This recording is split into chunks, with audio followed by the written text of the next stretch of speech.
Hello guys, good afternoon and welcome back again to my YouTube channel. Hello sa inyong lahat. So for today's video, time check muna tayo. Ngayon po ay Tuesday, October 17, 4:37 po ng hapon. Ayan, dumating yung order kong bigas. Kakarating lang ang inaaso.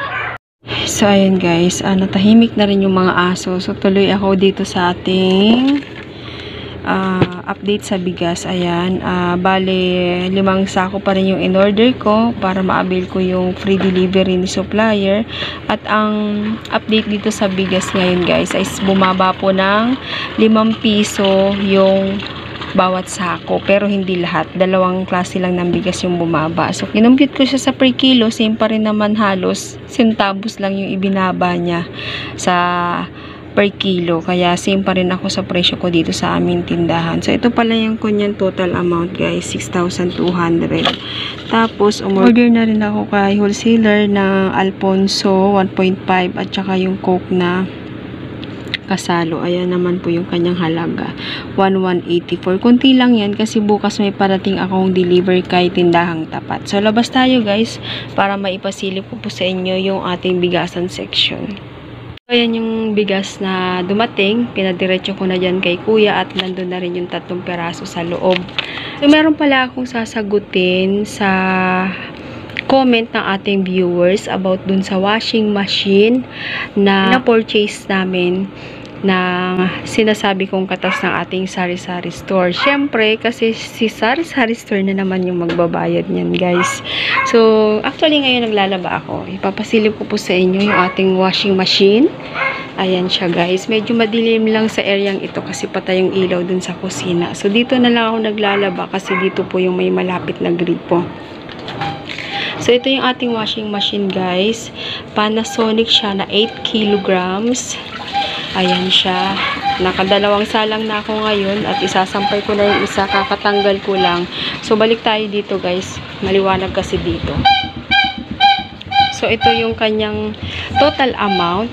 Tinatanong kasi ng ating viewers kung magkano daw yung halaga ng ating washing machine. Ito po yung kanyang total amount.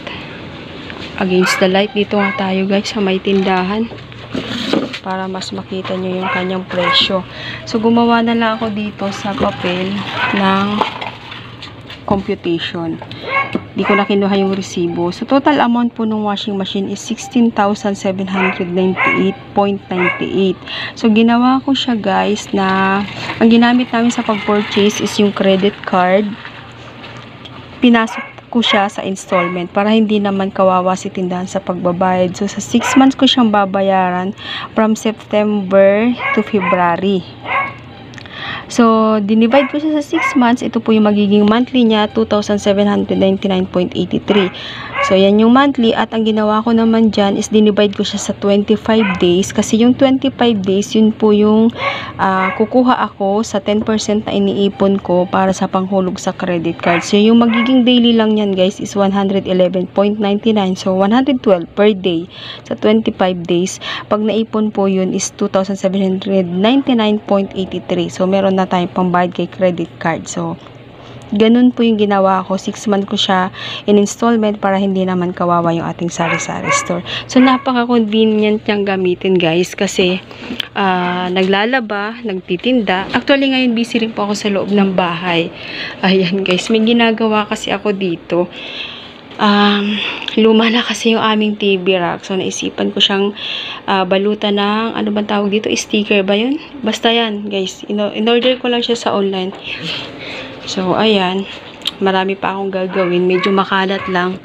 Kasi nga, busy. So, nagagawa ko yan. Nagbabantay ako ng tindahan. At syempre, naglalaba pa rin. So, yun yung maganda guys dun sa washing machine. Kahit papano, malaking tulong talaga. Kasi magagawa mo pa yung ibang gawain kahit na busy si washing machine sa paglalaba. So, hindi na tayo masyadong pagod.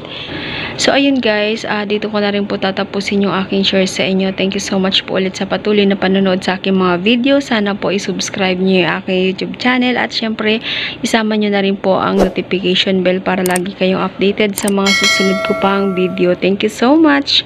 Bye-bye. God bless us all.